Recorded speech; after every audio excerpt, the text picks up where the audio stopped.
welcome to this August 23rd edition of Off the Map Live. I'm your host, Ben Licata. We are in our new space. This is my 3-year anniversary of doing this show. 3 years ago yesterday, we did I did my very first show. There was a couple episodes before that.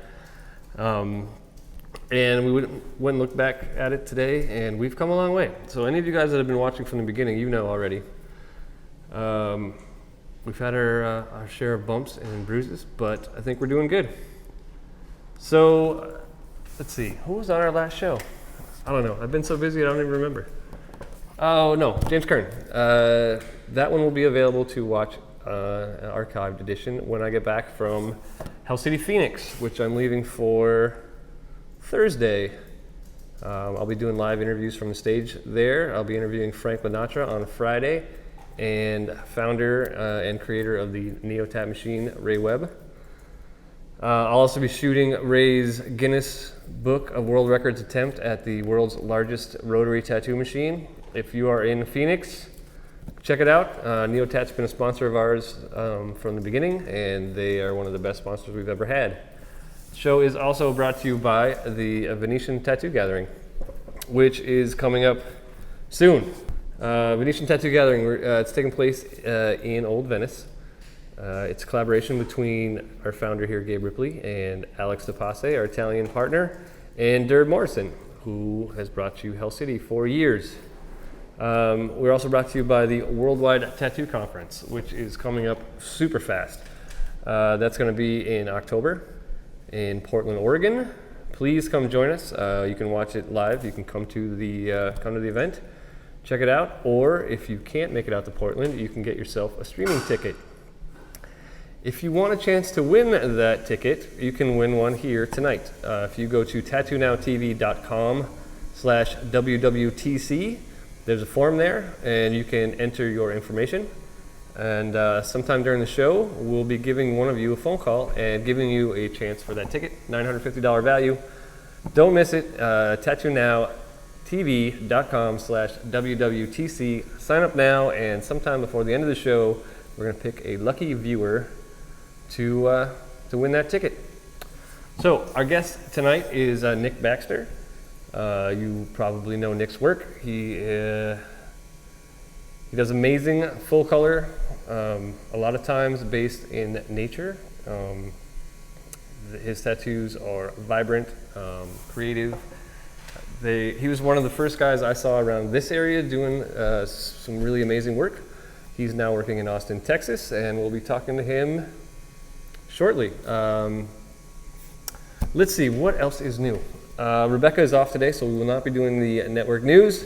Sorry about that, and Kelsey was too afraid to do it, so you guys can't have it. But we will be doing Tattoo of the Day a little bit later. It gives us a chance to talk to Nick for a long time, so get in the chat room.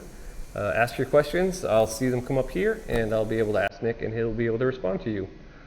So we'll be back with Nick in just a few minutes after this quick commercial break, and we'll check in with him and see what he's up to. He's one of our teachers at the Worldwide Tattoo Conference, and we'll talk a little bit about what he's going to be doing there. We'll see you in just a few minutes.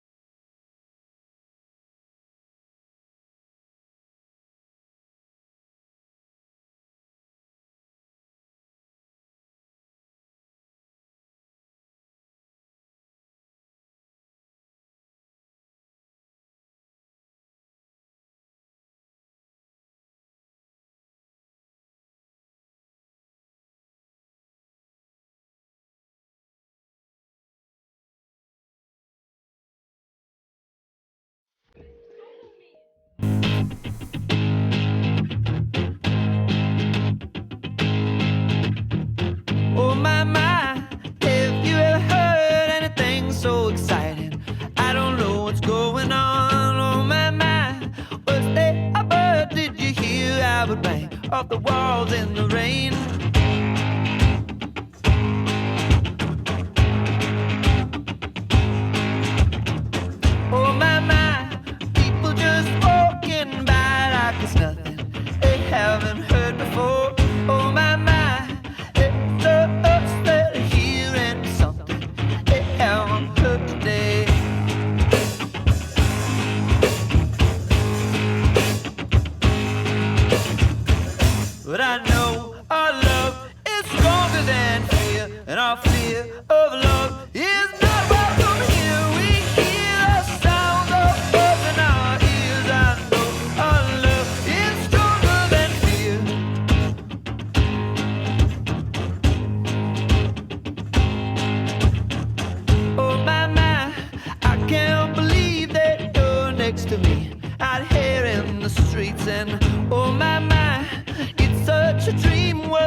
and our fear of love is not far from here. We hear the sounds of bells in our ears. I know our love is stronger than fear,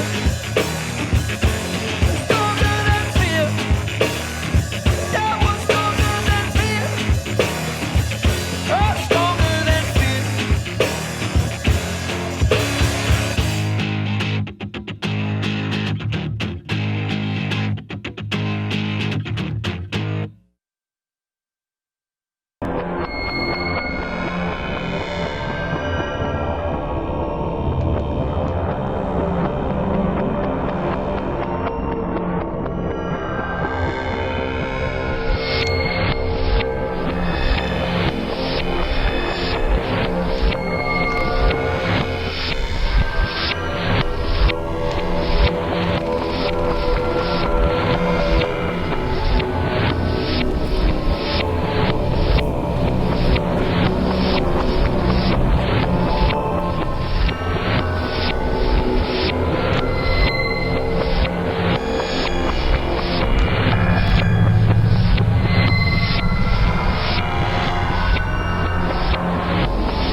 And we're back. We're back with Nick Baxter. Nick, welcome to the show. Hi, thanks. Thanks for having me. Thanks for taking some time to talk with us. Yeah, sure. So, Nick, what is new? What you been up to?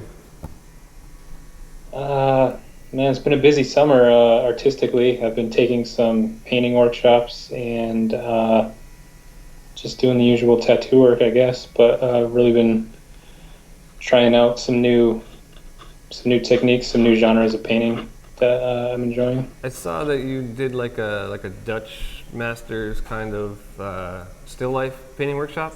Is that right? Is that accurate? Yeah, I took a 17th century Dutch still life workshop in New York City at the Grand Central Atelier, which is an awesome school. If anyone wants to check out a school in the Northeast that teaches a classical approach to art learning. So that was basically just painting in the manner and in the technique of the Dutch realist painters from like around the Renaissance period, focusing on traditional subject matter, which was in that case kitchen items like food and cooking related items. Was it challenging? Yeah, the most challenging aspect really is the foundational step of drawing, just seeing accurately and drawing. I've been painting now for over a decade, so my painting technique and what I know about oil paint was already at a proficient level, obviously, at the time I took the workshop. But what I don't practice every single day is just the fundamentals of life drawing, just observing three-dimensional objects in front of you and recording them accurately. I saw one of your sketches, and it had lines all over it, much like some of the descriptions from your seminar. Was that was similar thing? Yeah, I'm really into composition lately, and just the visual flow of an artwork and how that affects the psychology of the viewer and either aids or detracts from their viewing experience. So yeah, I'll kind of start with some like rough measurements of how I want to arrange items spatially within the composition, and I'll try to base it on there. But when you're drawing something like a cup or a glass, something circular that has ellipses, you need to orient everything according to a horizon line so that all of your ellipses are true. So you might have been seeing a lot of perpendicular guidelines just for making sure my ellipses were very accurate. Because if those are off, then your whole painting looks amateurish. You can kind of fudge the more organic elements, but you can't really fudge a perfect circle that's meant to be symmetrical on all sides. So how did you find that course? It was great. I love still life painting, and I've been doing it for about 15 years now. That's what I learned in art college originally when I attended art college as a teenager, straight out of high school. So I've been primarily painting in a still life technique this whole time, so I loved it. It was right up my alley. And I just wanted to gain specific knowledge in the Dutch tradition, just because I really like their paintings. Whenever I see them in museums, I'm always floored by the technique and the way they handle their subject matter. And like I said, just to brush up, like a little refresher course on life drawing and just the fundamentals of observation and how to see. So yeah, I loved it. It was great. So stylistically, is the Dutch painting style as precise as your normal painting style, or is it a little looser? How does it differ in the way you normally paint? The Dutch are known to be very precise in their realism in their still lifes, and so it was perfectly suited to how I already paint, which is a very precise kind of technical, clinical approach. So, I kind of took to the painting aspect very, very easily. And like I said, it was all about honing my drawing and my observational skills and making sure I'm creating form accurately and matching color accurately. Do you find that you teach seminars and you take courses? Do you find that continuing education aspect? Do you find that to be important as an artist who's trying to advance? Yeah, that's really what fuels me. Just sort of resting on your laurels or just being content with the daily grind of the same old thing day after day feels really soul draining to me personally. I'm not a person who can be content for too long and just stay in one place. And so the continuing education for me as a tattooer just drives me to keep wanting to make more tattoos and to try new things and have new experiences and stuff. So it's very helpful. And like in the case of that painting course, when you sort of brush up on old topics that you haven't, practiced very rigorously in a while, that kind of knocks the dust off of different parts of your brain and makes you a stronger artist. And so when you bring that back into your tattooing, you have an easier time. You can accomplish what's in your head much easier. And, of course, your clients will love that. So do you think you're going to be able to apply that Dutch style to like the fleshy kind of painting that you do now? Is it directly applicable to this? Sure. A lot of your stuff is organic. It's the still lifes, but very fleshy and shiny and. Yeah. I mean, the techniques directly crossover, but obviously the subject matter is different. I actually took another workshop this summer before that one. It was a plein air landscape painting workshop up in New Hampshire in the Way Mountains through the Hudson Valley, the Hudson River Fellowship, which is a group of traditional landscape painters. And those skills, then everything I worked on there actually, even more so than the still life workshop, is going to help me moving forward, because that's a whole new area, a whole new genre, a whole new subject matter, and a whole new process and technique of painting that I've never delved into.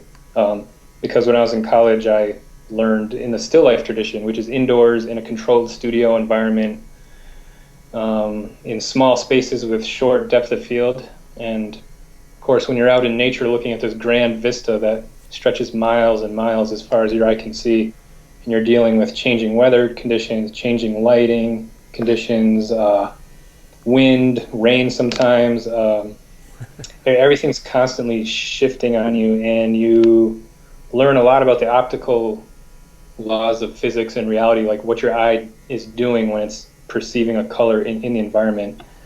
Like when you're looking through space and air and atmosphere. Yeah, exactly. So a lot of that information, a lot of those techniques are going to directly influence my work moving forward. And in fact, they already have.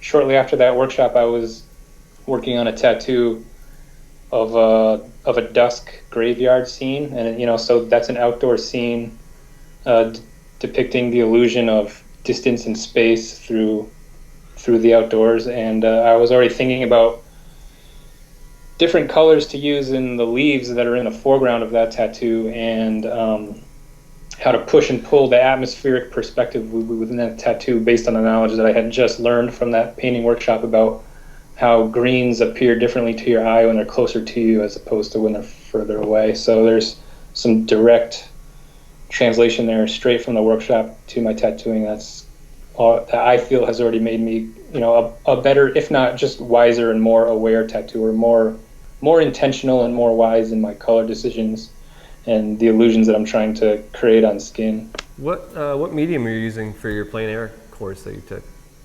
It's oil. It was oil? Yeah. Have you ever done any watercolor? I have only tried it a few times in my entire life, and I really don't care for it at all. Well, that was kind of why I was asking, because of the way you paint takes time, and you don't have a lot of time with watercolor. You don't. Yeah, that's why I was asking. I was trying to imagine you painting in watercolor style and how that might be. Yeah, yeah, it's pretty interesting. The more artistic mediums an artist tries, you'll see what sort of fits you and what clashes with the way your brain processes information. So my brain just happens to process information in a way that's very compatible with the oil medium, and then I try to use my natural instincts with watercolor, and it just doesn't compute. It doesn't make sense. And so I think there's probably an artistic medium for everyone, and oil painting happens to be mine. So you teach seminars too. What motivates you to teach?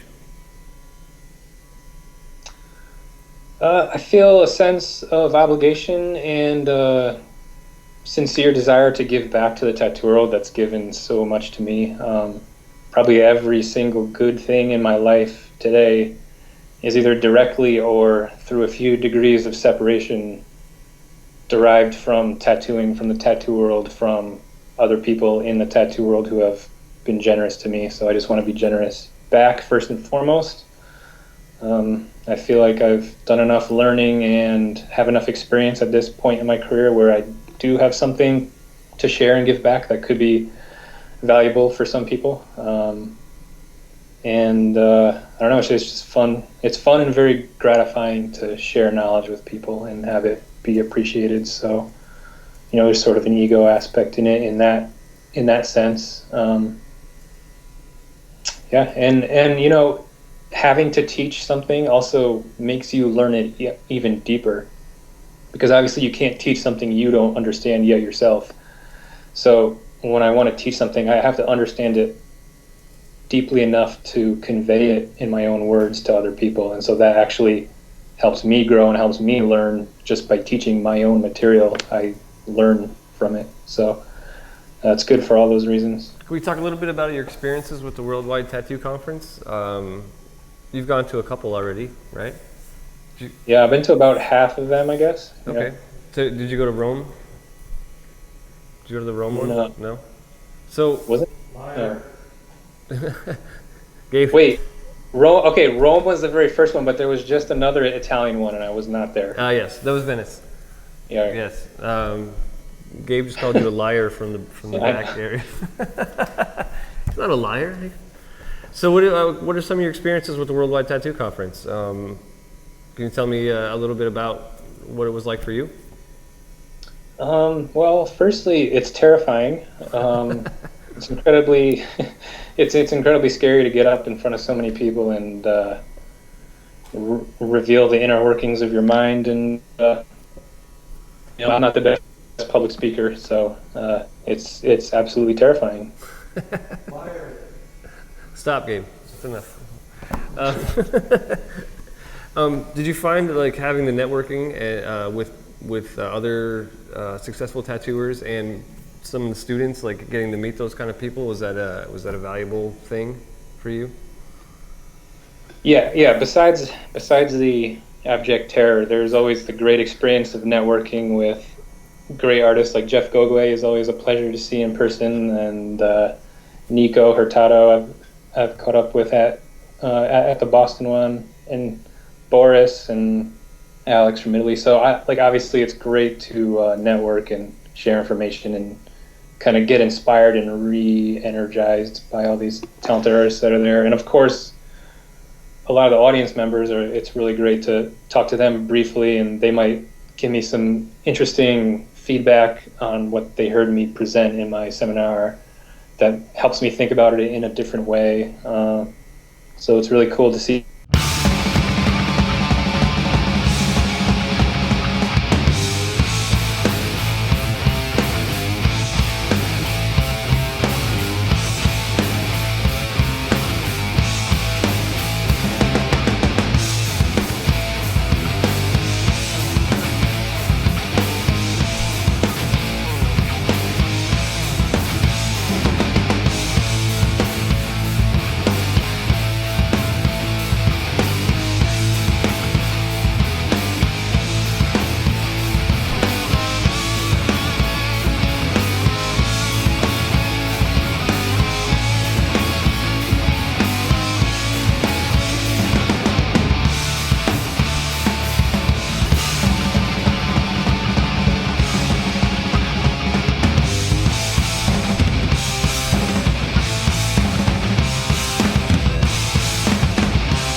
We were just talking about interactions with some of the folks at the Worldwide Tattoo Conference and things like that. Can you tell us what you're going to be, what kind of subject matter you're going to be covering at the one in Portland?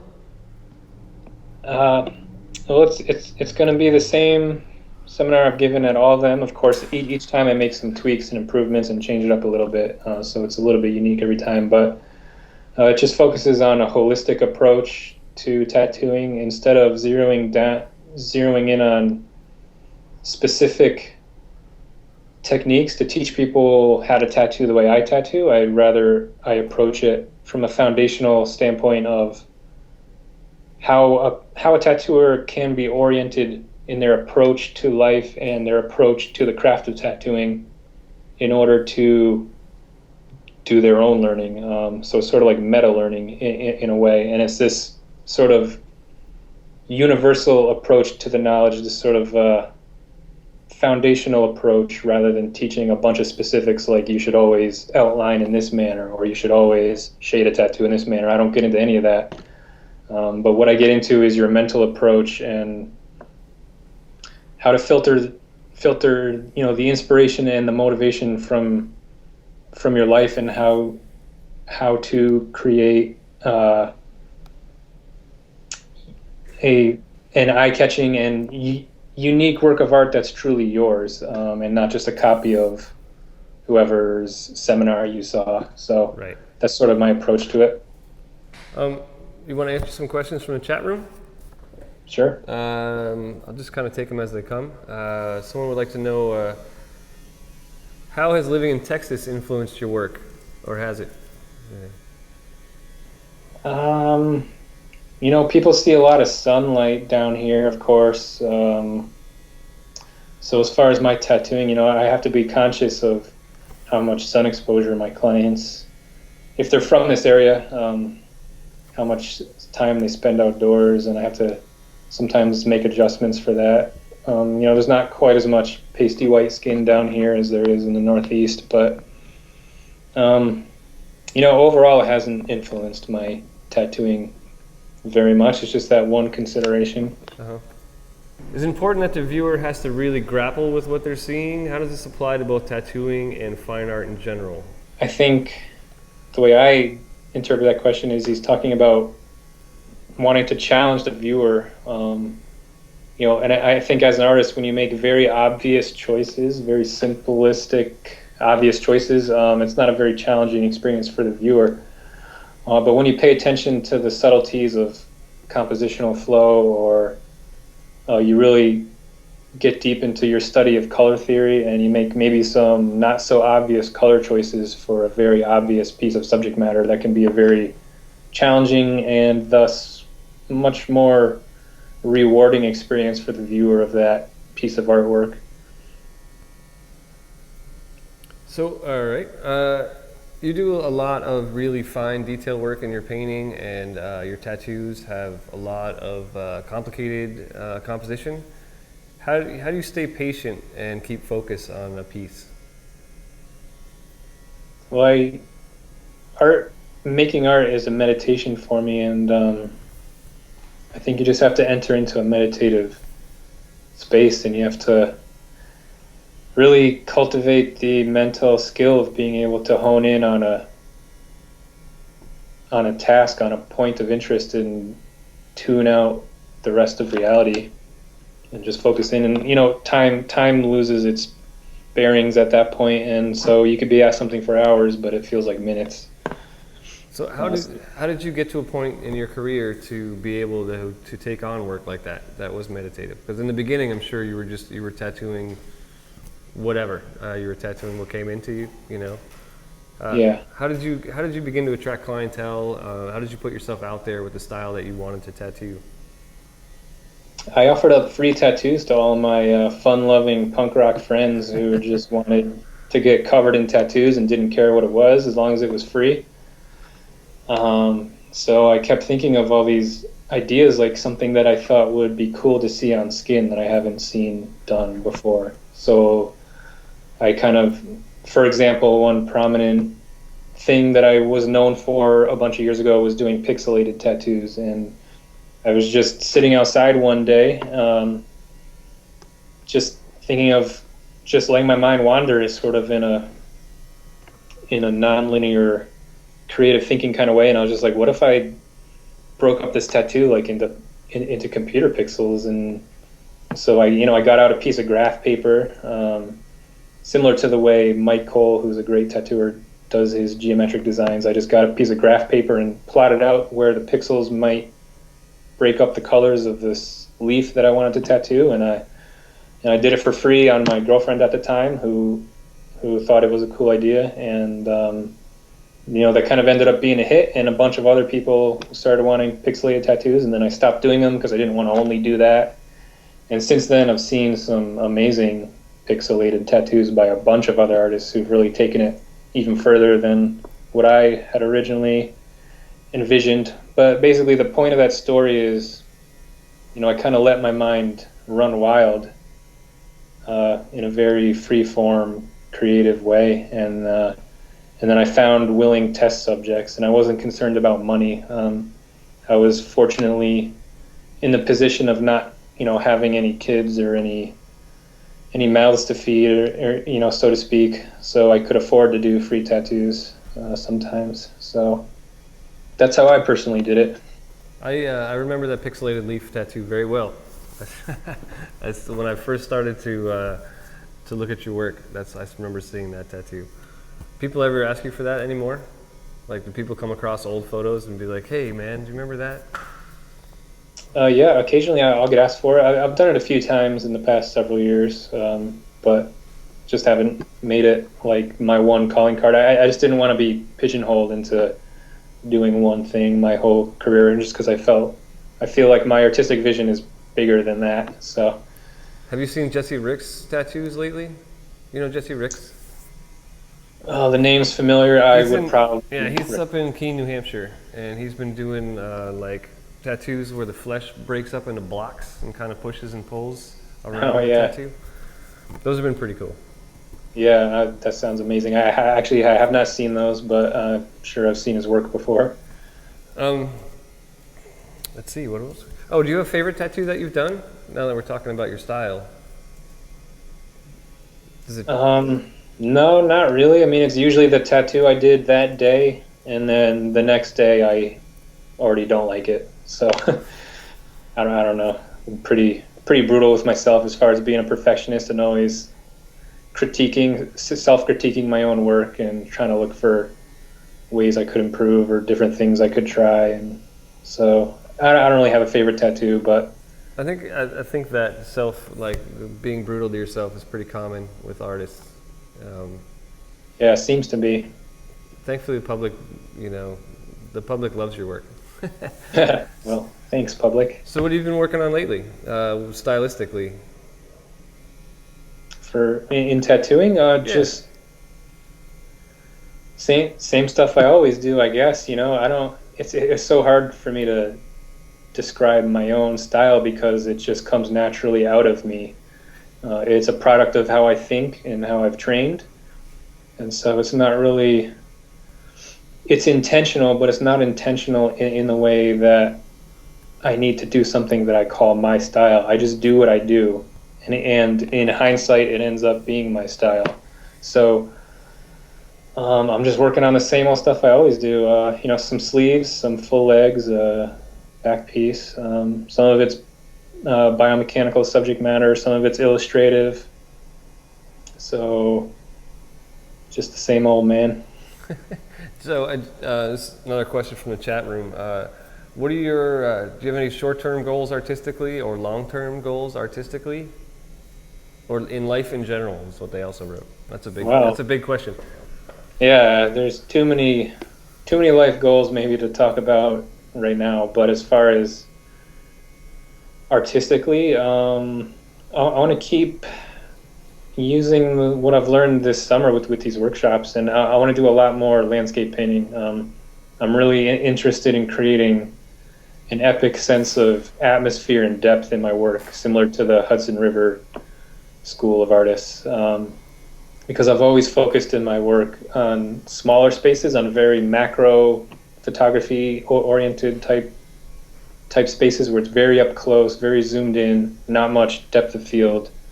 And it's sort of like a trompe l'oeil or fool the eye illusion of depth. But I really want to master the subtle skill of creating huge atmospheric perspective in wide open spaces that you can really only train for that by doing landscape painting and doing plein air painting outdoors.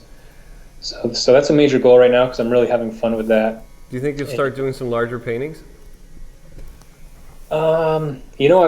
I've done some larger paintings, and of course it was weird subject matter, so they haven't sold because I don't blame people for not wanting a 4-foot painting of a surgery scene in their living room. But so I end up having these things just hanging around my studio, so I was like, man, I'm going to work smaller for a while. Right. But well, I mean, landscapes might lead to a larger painting. You can get a lot more in a larger painting with a landscape. Yes, exactly. That's what I was about to say. Is that the landscape thing? If I keep going with it, and I like where I'm going with it, I definitely want to try some large-scale landscapes because they look gorgeous. So, how are you feeling about the tattoo world in general now compared to when you first got into tattooing? What kinds of changes have you seen? Are they good? Are they bad? Are they neutral? It's a different universe. It's like not even the same planet, let alone universe. I mean, the changes are so drastic in every way, except for the actual physical act of tattooing. You're still poking holes in skin. You're still taking your machine and kind of moving it around, and your needle goes into the skin. That'll never change, but literally everything else has changed, just socially, artistically. It's been broken wide open, and you're seeing tons of crossover between tattooing and fine art, and really the line is totally blurred at this point. And then you got the whole TV thing, the whole celebrity status thing, and social media thing, and that whole crazy aspect of it. And then there's the internet, and everyone is so linked together now that you'll see some amazing tattoos from the furthest reaches of Russia, and I'm in the US, and it was just so isolated when I started, even though, I'm not like an old timer by any means. I started tattooing in 2000, but even back then, and even still having the internet in 2000, there weren't a million like forums and chat rooms and websites. Right. Actually Gabe in Tattoo Now was kind of leading the way at that point and really pushing artists, tattooers, to get on the internet in the first place and have websites. So it's just the whole thing is just exploded wide open and in every conceivable way. What are your thoughts on how fast art is consumed on the internet, like via social media and scrolling? Like it's seen and then discarded, and seen and discarded. How do you feel about that aspect? I have, like maybe most artists, I have mixed feelings towards it. Of course, it's great that it's easier than ever to have your work seen by other people, which is the whole point of making art. So we want it, we want to put what we do in front of people's eyeballs, and that's great. And of course, the negative side of it is that everything's instantly disposable and forgettable. and it's like too much information. It's complete overstimulation and you become immune to things that at one time would have inspired you and sent shockwaves through your whole being. And now it's just another quick picture that you scroll through. So we're quickly becoming more and more immune to all this overstimulation. And so that's kind of the downside of it. It's more of like a philosophical quandary at that point. But people have like lost the ability to be amazed by artwork anymore. Yeah, that's what it seems. I mean, or you're amazed for 3 seconds, and it doesn't, and then it's gone. Change. Yeah, and it doesn't deeply filter down like through your being and sort of affect you on a deeper psychological level where it changes your whole approach to life. I recently went to the John Singer Sargent exhibit in New York. Yeah. I met, and to be able to be in front of massive pieces of work, taller than me, and just to be able to sit in front of them and quiet was such a nice change from looking at my 3-inch wide phone and scrolling through. And I kind of forgot how amazing it was to see that in person like that. Yeah, I'm pretty jealous. I was trying to make it there during my New York City workshop, and I never made it. So it's gone now. It was truly amazing. It was wonderful. One of the guys we were with was brought to tears by how amazing it was. It was a great exhibit. Yeah, that's the potential and the power of art, and that doesn't happen when you're scrolling on your phone. No, so, exactly. Yeah, I think it's very important to have museum experiences like that and connect with art in a different way, in a non-digital way. Do you ever get time to go to any museums? I know you said you missed the Singer Sargent exhibit, but do you find time or make time to go? Yeah, of course. Yeah, whenever I'm in a new city that I've never been to before, I always try to look up their art museum and make a trip, because there's going to be some famous piece that I've never seen in person before. Just happens to reside in that city. Mm-hmm. And we have a good art museum here in Austin, Texas. I've been to Austin like a dozen times, and I don't think I've ever been to a museum. What's the museum down there? There's the Blanton Museum of Art. It's connected to the University of Texas campus. They have a great collection from antiquity on up to contemporary art. They have a great sculpture hall, and they always have a current exhibit. And last year they had an amazing exhibit called Lifelike, and it was about hyperrealism and the whole genre of photorealism and hyperrealism. And that's, of course, completely my preferred genre of painting. So, right. That's great. Yeah, it was amazing. What would you say your favorite museum is that you've ever been to? Favorite museum? Wow. Do you have one? It's probably the Musée d'Orsay in Paris. Although I've been to so many museums, it's hard to instantly conjure them all up. But I wish I was more impressed by the Louvre, but it was just so crowded. It was like being in a rock concert. It was like a mosh pit in there. That sounds awful. It was.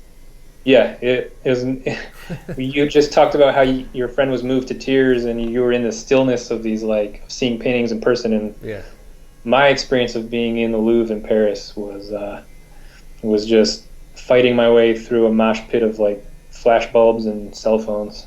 I think the key to having a great museum experience is to get up as early as you possibly can and get in there first.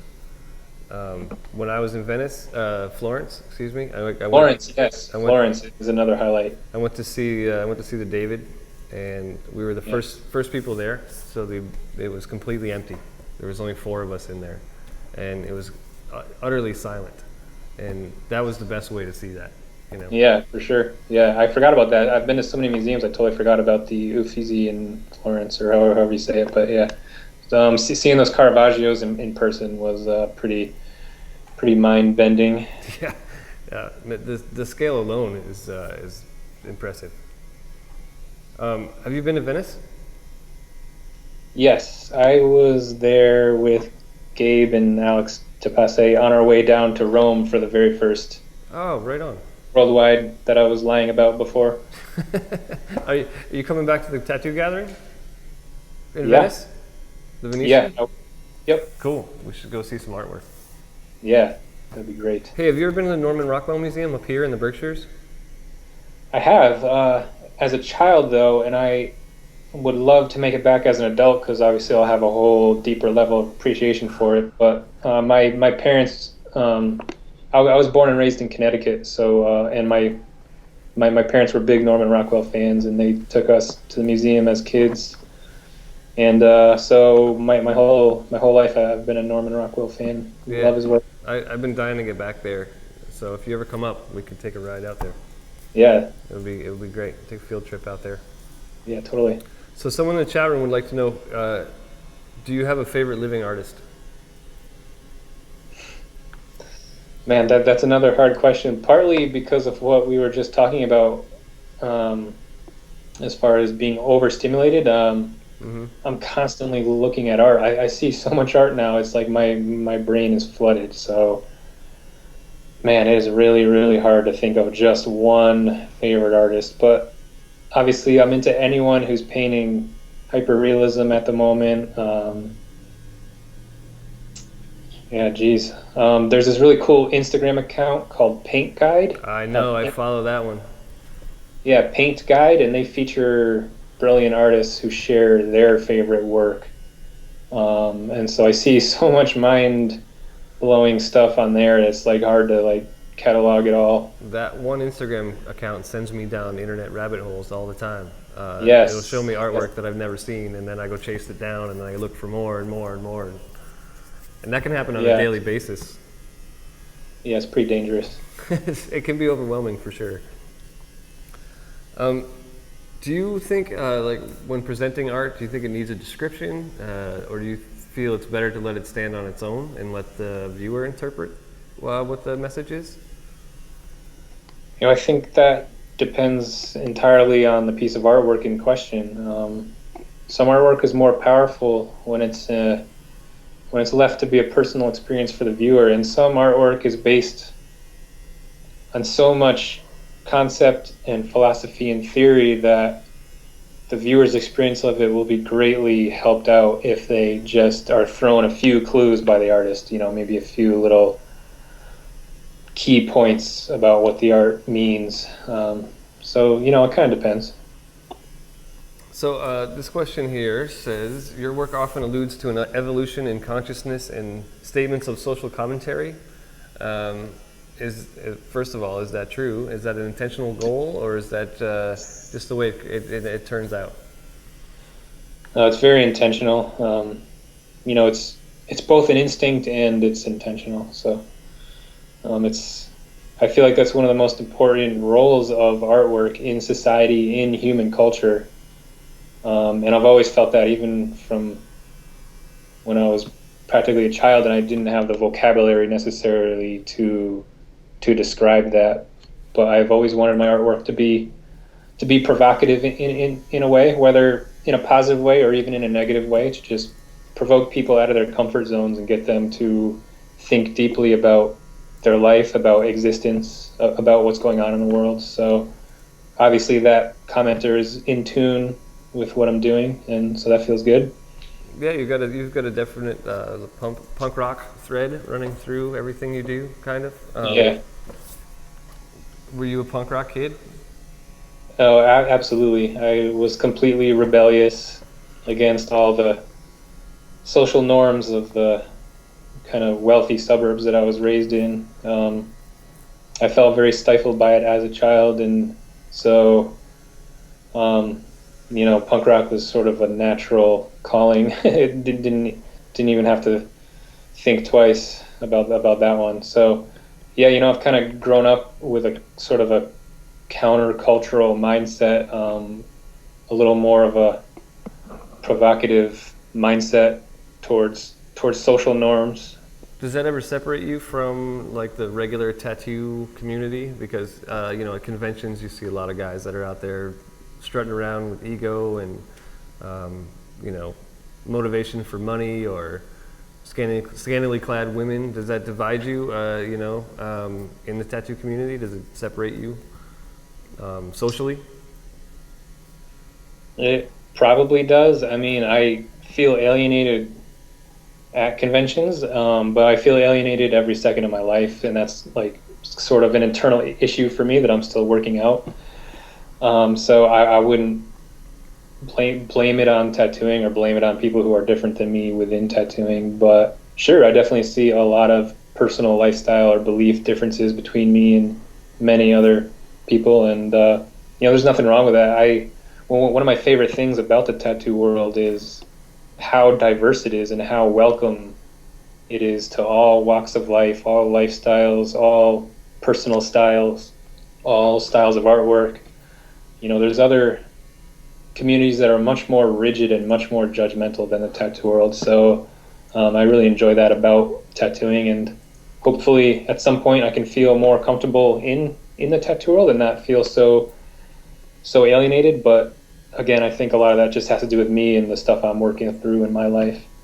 I would definitely agree with the welcoming nature of tattooing. I've met so many different types of people that have been welcoming, but then I've talked to the local art council in my town, and it's a bunch of women who paint landscapes of sheep, and they want nothing to do with anything that isn't landscapes of barns and sheep, and Yeah. they're very exclusive, and tattooing hasn't been that way at all. You would think that a small town art council would be way more inclusive, but it's not the case. Yeah. Especially when they see somebody with tattoos all over them, Yeah, right. Do you think you'd ever consider teaching a different format than a group seminar? Would you ever do a one-on-one or small groups? I much prefer small groups. I feel like my personality, the way I like to interact with other humans, is more tailored towards a more intimate setting than large groups. I tend to want to just become a wallflower, the larger the crowd gets. So, yeah, smaller workshops would be fun. I have some ideas kicking around in my head for painting workshops that I actually want to maybe try to do at the next Paradise Artist Retreat. But as far as tattooing, I don't know if I ever want to have like an apprentice per se, like just have one person studying under me. That's for whatever reason has never appealed to me to have an apprentice at all. So for now, I just do my holistic tattooing seminar to larger crowds, but I really appreciated your painting seminar when you kind of just brought everyone in around your easel, and everyone was kind of on top of what you were doing. I thought that was a really great format. It was really difficult to videotape, but it was a great everyone being able to come in and see exactly what you're doing nice and close instead of being at a distance. That was a nice. I like that. I like that format. Yeah, me too. That's kind of what I want to do more with like my painting seminar. And it might actually, you know what? I have done a tattooing seminar in that way, but it was in South America. Uh-huh. And there's different limitations there, obviously, because of the language barrier. And so I had everyone gathering around me, so they could see more so than having to listen to me through a translator, which is difficult. Uh-huh. So they got a more intimate sort of hands-on view, so to speak, of me just doing a tattoo. So let's talk a little bit about tattooing a little more. We've been talking a lot about art. Do you think the world of tattooing, do you think it's going to keep expanding, or do you think we're going to see a shrinkage and have it come back down to a smaller level? my theory behind that I've had for the past few years, as I observe the changes happening, is that it's just going to splinter. And you're going to have different cliques or different subsets of tattooing that have little to no interaction with each other. So in a way, to answer your question, I think both is going to happen. Like overall, it's going to keep growing and growing and getting crazier, but on a smaller group level, like you're going to see groups start to splinter within that growth of like, you're going to have like your biomech guys and your kind of more underground artists who don't care about like the flashy TV shows, and then you're going to have like, the more like fame seeking crowd, and like these people are going to start to know each other less and less and less as we just get so many new tattooers and so many new tattoo fans involved. I mean, we're kind of starting to see that kind of thing now. The black work guys, the guys that are doing really primitive black work stuff, they're definitely pulling away from the large tattoo community and kind of forming their own subset, you know? Yeah, yeah, it's crazy to see like all these different genres like splintering off, and and then it becomes its own little world. And like you sort of, it's kind of like visiting a different country. You have to like learn the customs and the language of that genre of tattooing. Yeah, I agree. I mean, like I said, I'm starting to see that now. On a more technical side, machines-wise, what are you using these days? Are you using a coil machine? Are you using a rotary? And why? What choice? Why are you making the choices? Well, I have tried a bunch of tattoo machines.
Tattoo artists are power creators, not power administrators. Save time, money, and trees with Tattoo Release Forms app. Your client will photo his ID, enter personal information, information about the tattoo, health information, initial legal clauses, and sign his name. When the client is finished, you can make session notes and choose inks and needles from the most popular brands and configurations. Preview the form, sign it, and hit upload. The form lands on a secure cloud in seconds as a printable PDF. If you're at a convention or without Wi-Fi, TRF will automatically upload the forms next time you're online.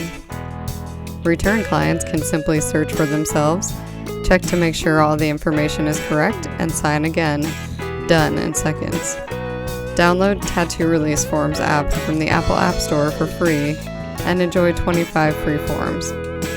Also available in the UK, Canada, and Australia. We're back, and we'll be right back with Nick in just a second after I update you guys on this. Make sure that you enter the Worldwide Tattoo Conference ticket giveaway contest that we're having right now at tattoonowtv.com/WWTC. Enter now, and we'll call you by the end of the show. And we're back with Nick Baxter. Hey, Nick. Hi.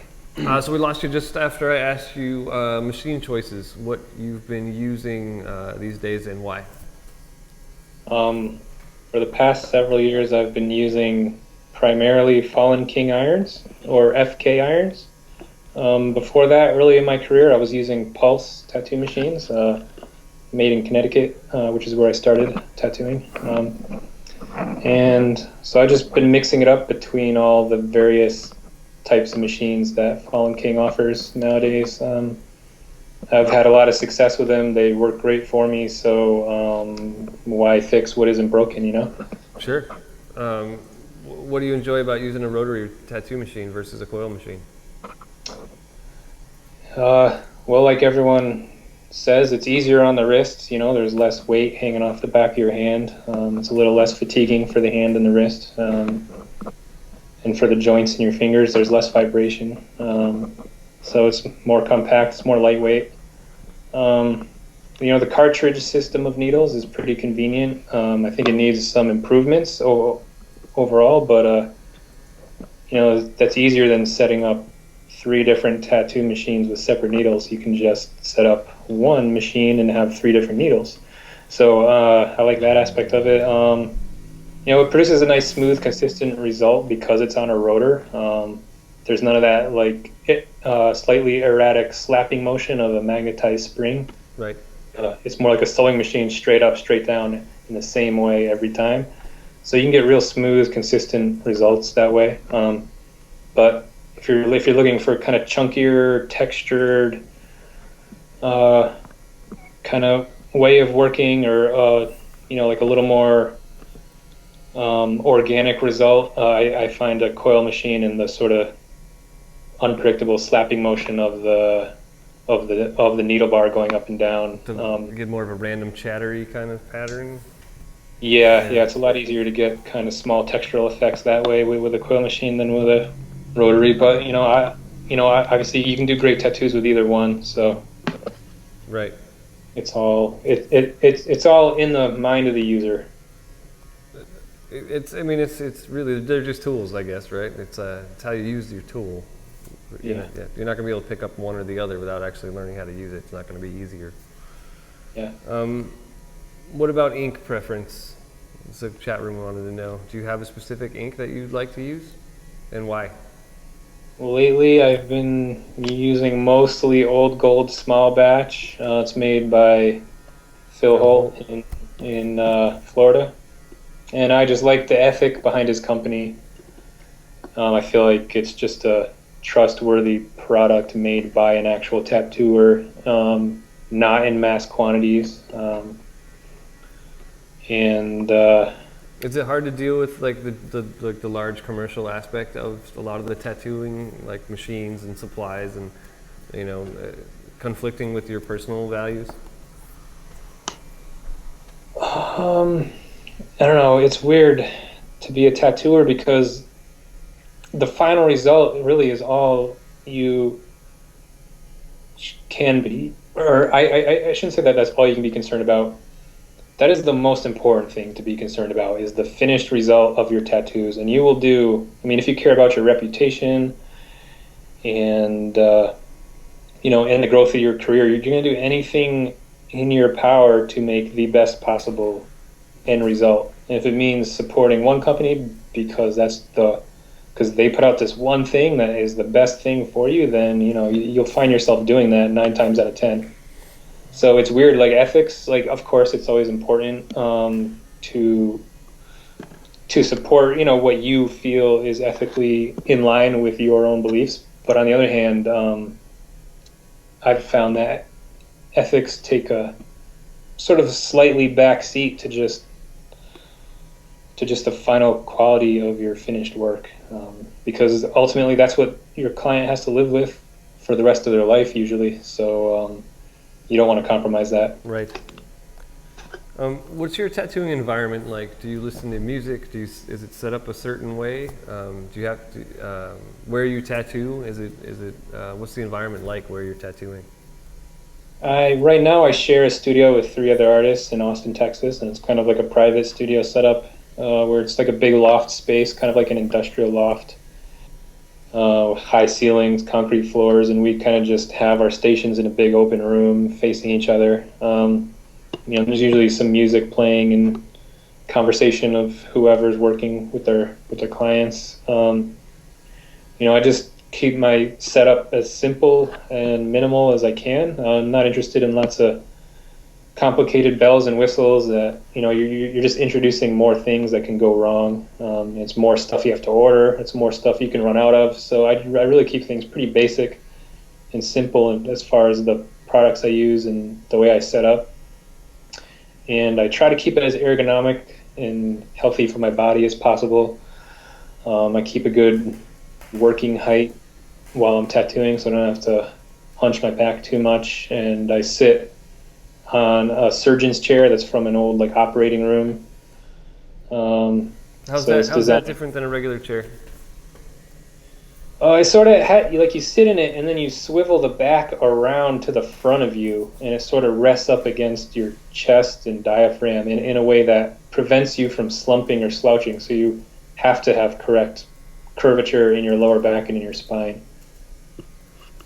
Do they make have you seen any modern products that are comparable to that? Yeah, you can go on, like an office supply website and find a chair where the back actually becomes the front. It just swivels around to the front of you, and you sort of can lean your elbows on it. I forget what they're called, but they have a name, and it's a thing, and you can buy it. What about lighting in your studio? Do you have any special lights? Do you find that lighting changes the way a tattoo looks or when you're working? I've always been a stickler for perfect lighting, and so as much natural daylight as possible. So huge bay windows that are north facing are far and away the best light to work from for any type of art, tattooing, painting, anything. Huge north facing windows. So natural daylight whenever possible, and then daylight bulbs when night comes, or when there's shadows being cast on your work. So yeah, just to replicate sunlight as closely as possible. You don't want to use too much tungsten lighting, because it's gonna make everything look warm and yellow, and then your color mixtures are gonna, your eye-brain combination is gonna instinctively compensate for that yellow light, which is really only a problem if you're doing pretty precise work and precise color matching. But in general, just as a good habit to get into, you want neutral, balanced light that isn't too cool and fluorescent and isn't too warm and tungsten, because your eyes are going to distort naturally. And then when someone goes out to the daylight, the tattoo is going to look completely different than you may have intended, or slightly different. I guess it won't be completely different. But. Yeah, slightly. It's less of a concern in tattooing than it is with realism painting, for example. But it still can make a difference. And so if you have the option to not have to deal with that, then why would you? Right. What do you use for client furniture? Do you take any special precautions or care in what they're sitting in, or? I just have a big old barber's chair and then a massage table, and I make do with either of those. Those seem to do the trick for just about any body area. How long of sessions do you usually tattoo at a time? 4 to 6 hours, I think, is my norm. I just do one tattoo a day, and it's almost always 4 to 6 hours on a larger piece, on someone who's traveling to me. So they need to get their money's worth, their travel's worth. so it's typically longer sessions, and I do a lot of back-to-back 2-day sessions. For example, on an arm, I'll do the top half of the arm day 1 and the bottom half of the arm day 2. Do you try to avoid working into the days before his work so that your client can heal and not feel so much pain? Yeah. Exactly. No, do a lot of your clients, would you say most of your clientele travel to you from outside of Texas? Yes, most of them do. Still. Do you keep a wait list? How do you handle incoming clientele? Oh man, I mean that's a constant struggle, as many tattooers know, and probably many tattoo clients know, trying to get in with tattooers. But I have an informal wait list, kind of like people I have in mind who I really was into their project proposal. And if I can't get to it at the time, I'll kind of save their email and keep them in mind. But I have absolutely no formal structure to it. I'm completely unreliable, unfortunately.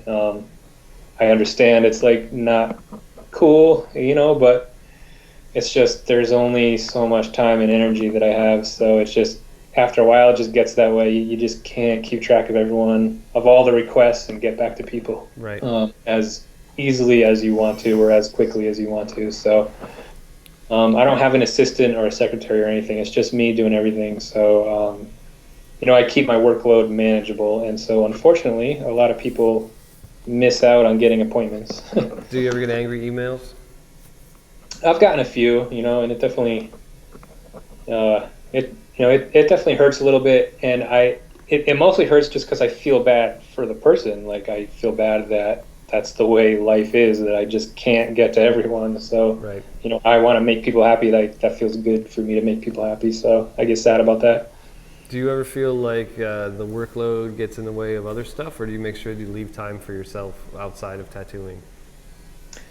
Well, part of the reason I have this problem that I just talked about in the first place is because I don't tattoo that much. So because I am so inspired to paint, and I really love painting, and I love so many other things in life besides tattooing, I just can't do it all day, every day.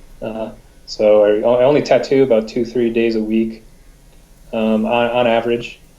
And then sometimes if I'm taking painting workshops or if I'm just in some other rabbit hole, I'll take a few weeks off of tattooing and just not tattoo for a few weeks. And then, so I keep my workload, my tattoo workload small enough that I'm still inspired to tattoo. It's about finding the sweet spot and where the two lines intersect. Do you find that it's hard to keep your ego in check, or to stay humble or grounded when you get so much attention from your art and tattoos? I mean, it feels good to have praise and recognition of your life's work and something that you feel passionately about, and that means a lot to you. That always feels good. So, I'm always appreciative of that, and I just try to take it in stride. And pretty much no one, just due to the flaws in my own personality, no one could be as brutal on me as I am on myself. So I'm constantly self-critiquing and wanting to improve. So I don't know. I mean, my opinion of myself is that the ego doesn't get in the way, but maybe someone else has a different opinion of me. I don't know. You seem like a pretty humble guy to me. But I can understand where someone might ask that question, because you do get a lot of attention. You get lots. I mean, you get the emails, you see them all. Yeah. Well, honestly, I probably don't get nearly as much attention as a lot of other tattooers, because I don't chase the sort of fame aspects of it, as far as trying to be on TV or trying to have 1 million Instagram followers. I don't care about that stuff. So. Right. Do you plan on tattooing until you're old? I would love to. Yeah, it's a fun outlet. It's a fun medium to work in, and it's only one of several mediums that I enjoy. So that being said, I'd like to always tattoo at some level, even if it's just by the time I'm old and arthritic everywhere. Maybe it's only a few appointments a month on my old clients who are getting their old tattoos refreshed or something, but sure, yeah, I'd like to always tattoo. It's not always going to be in a very public way, or and always constantly taking on new clients and new projects. But do you think you'll keep striving to try different art techniques and still increase your knowledge and learn throughout your life? Do you think you'll keep taking courses and exploring new aspects of art? Yeah, and if not new ones, then deeper aspects of existing ones, if that makes sense. Yeah, I mean, that's just a fundamental aspect of my personality, is that I am drawn to do that. I am driven to do that. So I'm the type of person who can't be content in that way. And I believe that the artist's work is never finished. Art is kind of one of the unique pursuits in life where your learning and your work is just never done. As soon as you've painted or tattooed something, you can do the next painting, the next tattoo, and you can do it better. Well, hey, thank you very much for talking with us, man. I really appreciate it. And yeah, thanks for having me. I look forward to seeing you in Portland. Yeah. I think it's going to be fun. We're going to go to downtown one night and go to the barcade and play some old pinball. Barcade and Voodoo Donuts, man. Yeah, totally. Maybe half a donut. I'm getting old. Yeah. Well, thanks, Nick. I really appreciate it. And we'll talk to you again soon. All right, thanks for having me. I appreciate it. Have a great night. Thanks, you too. We'll see you. Well, everyone, that was Nick Baxter. He is always wonderful to talk to, and we'll talk to him again. We'll see him in Portland at the Worldwide Tattoo Conference. Speaking of the Worldwide Tattoo Conference, you've got about 3 minutes left to enter the contest at tattoonowtv.com/WWTC. We're going to run the Tattoo of the Day video, and just after that, I'm going to call one lucky entrant, and we're going to give away a ticket, either streaming or in person, your choice, to the Worldwide Tattoo Conference coming up in Portland. So get in there, get your information in there, and we'll be calling one of you right after this Tattoo of the Day compilation video. Groove.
We're back. I hope you enjoyed the Tattoo of the Day contest. If you want to see your stuff up there, sign up for a Tattoo Now membership, upload high quality pictures, and you too could get voted for Tattoo of the Day and find yourself on that very compilation reel on this show here. We've got a winner, and I'm going to call them right now.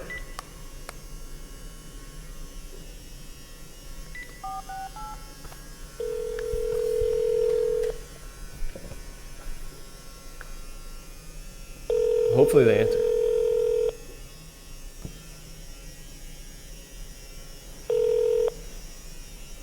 Hello? Hi, is Brent there? Hello? Hello, is Brent there? Yes, it is. Hey Brent, this is Ben from Off the Map Live.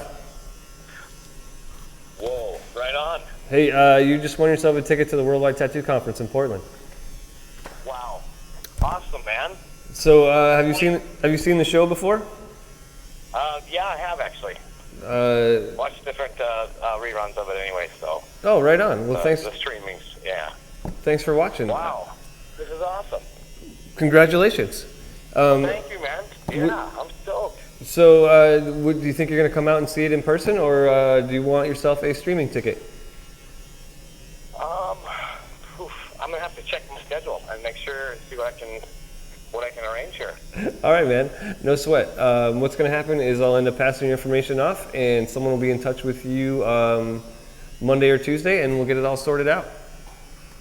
Awesome, man. This is awesome. Thank you so much. Well, hey, thanks for watching the show and entering the contest. And be paying attention to your email or your phone, and you got yourself a $950 ticket. Awesome. Thank you so much. I appreciate it. Cool, man. And make sure you share the show with your friends. People actually do win. I will. I appreciate it, man. Thanks. All right, man. Have a good night. You too. So, there you see, people win. That was Brent Severson from Wisconsin, it looks like. He entered the form and he got called, and now he's got himself a ticket. And we'll be giving away another one on the next show. Our next show will be during Black Work Weekend. We're going to be live streaming the discussion panel. We've got all kinds of people, Black Work artists here. We've got Corey Ferguson, Hannah Mantra. We've got Jason Angst, Kenyon Webb, Joe King, and speaking of Black Work, we are having a auction for Zed Lahed benefit. Corey Ferguson and Hannah Mantra are auctioning off a collaboration tattoo. You can go to eBay and find that, get your bid in, and get yourself a seriously awesome tattoo for a wonderful cause, one of the Black Work pioneers. So thanks for watching. The next show will be Black Work Weekend in a couple weeks. I'm off to Hell City. I'm going to be doing live interviews, so if you find yourself in Phoenix, come say hi. I'll buy you a drink. We'll see you next time on Off the Map Live. Thanks for watching. I don't remember. Are you talking to me?